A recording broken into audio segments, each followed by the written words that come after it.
Bismillahirrahmanirrahim. Musidɓe tedduɓe, assalamu alaikum wa rahmatullahi wa barakatuh. Hande haray miɗo suɓani e windande alqur'ana haray suratul ikhlas.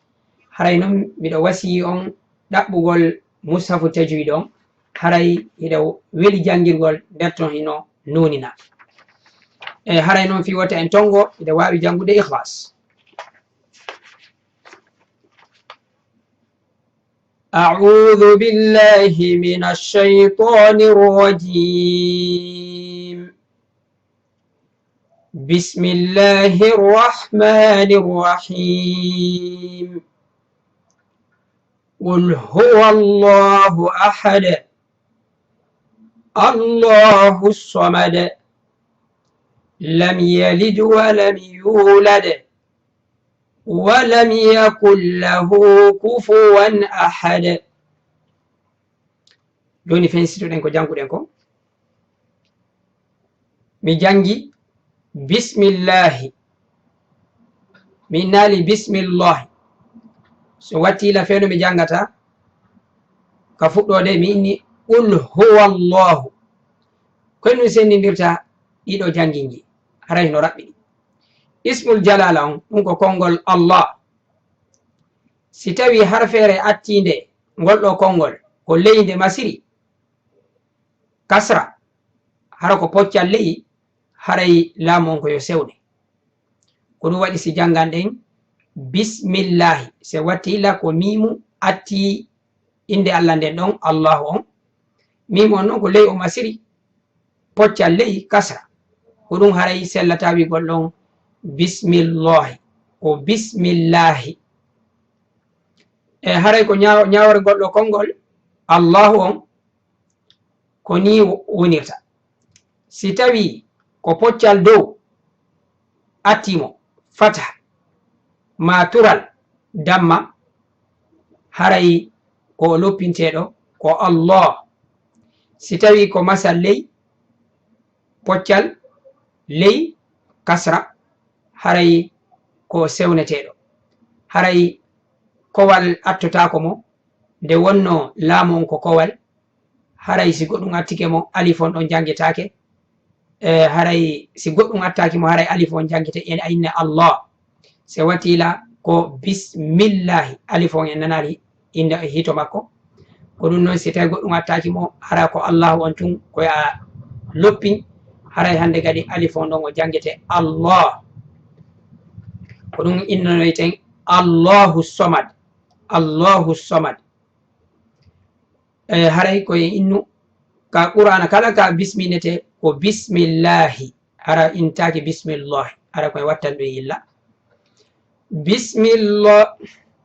bismillahi rrahmani rrahim. Wiwɗen kadi ra en innali ra se watti yilla ka deftere men ɗo haray ra on ko nonina ko mbule ra. Si tawi ra on kadi ko raɓɓiti kon en wulino ɗum kono andintine ko si tawi ko poccal dow fatha ma tural o woni ko o masiri haray ko ra kan kadi loppingol mo hebbina hunduko kon. Si tawi ko ley o masiri poccal ley ko sewnugol mo inna ri haray ko ɗum innanten bismillahi rrahmani rrahim. On tigi poɗa dardo ka darotoɗon ko winte kon poɗande falinde maddo ardi lissukun. qul huwa allahu ahad. wiwɗen qul huwa allahu ahad se en dari ko qa hara on tigi innali qa. Nde ɗo noon harfere ko honde nde yaltata ko ka dande ka ɗengal ngal fuɗi ɗon ganin ka kafo o yaltata ɗon seeɗa ko kanje kafidi. Sa inni sa iwi ka hono nder sa inni wano ka inna ɓo haray ko ganin o woni. ko ɗum wiyeten o qul huwa allahu ahad. on tigi inna huwa ha ko ha mawɗo ko ka hono ndere o yaltata kaburi ɗon woɗɗude hella ley on tigi inna ha. qul huwa allahu ahad ahad ha cewɗo koka honodere o yaltata ka tumbo honodere ha on tigi hara mo wondi e hendu o sewa seeɗa oɗa ha mawɗon haray no urki ko ley makko o yaltata ha ka ɓuri woɗɗude e honodere nden honodere nden. qul huwa allahu ahad ahad hara on tigi naali ahad daali on ɗon so wattila ka deftere ko waɗa ɗo mbule haray ko qalqala ko on tigi jangu ahad hara on tigi naali ahad. allahu samad allahu samad so ko honto so on yaltata ko sera ɗengal ngal e wondude e dow ñiiƴe muynirɗe ɗen seeɗa leyje ɗen ñiiƴe muynirɗe e leyje ɗen wondude e sera ɗengal ngal ko ɗon harfe nde yaltata himo kafidi e harfo sin on sa e ratuɓuɗon za on tigi inna allahu samad so allahu samad haray noon soade on kadi ko harfere tafhim ko urkintede on tigi inna ko hebbingol hunduko on allahu samad allahu samad.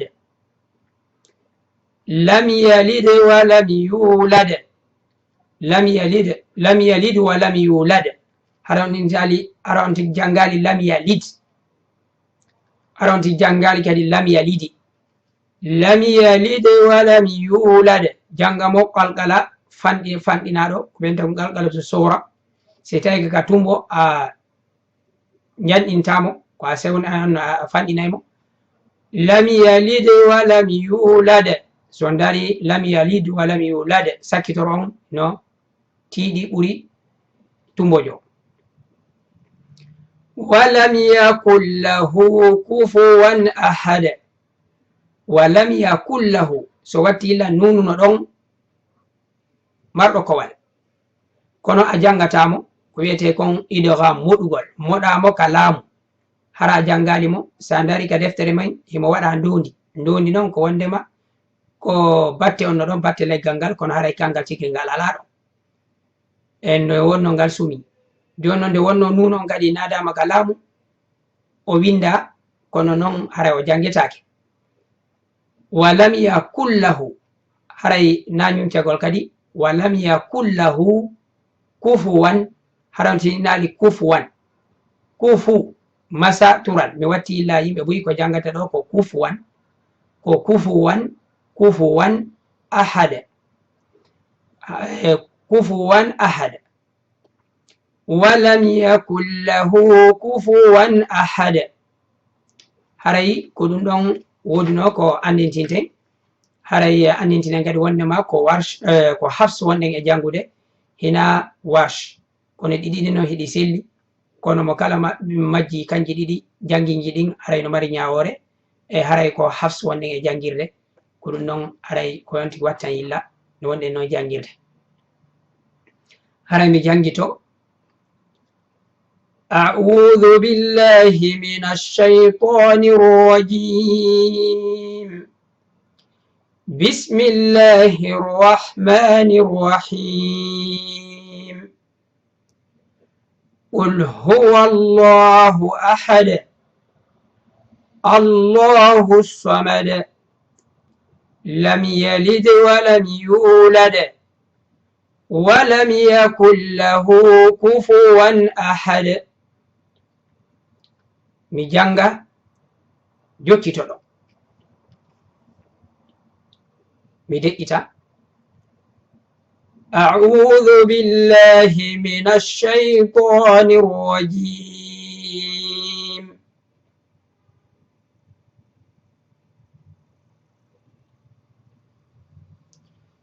bismillahir rahmanir rahim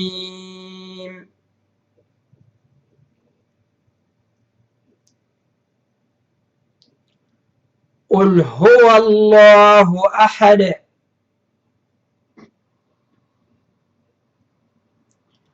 الله الصمد لم يلد ولم يولد ولم يكن له كفوا أحد. صدق الله العظيم. haray ko ɗo wonɗen haaɗude hannde. haray noon mi jarni o moƴƴa buy e mon ino ƴellitade e vidéo ji ɗi mi sakitata ɗi. buy kadi yewtila wondema hino wallitade ɓe janngugol ngol e rewtagol ngol e ɓeydugol ɓe faminde piiji goo.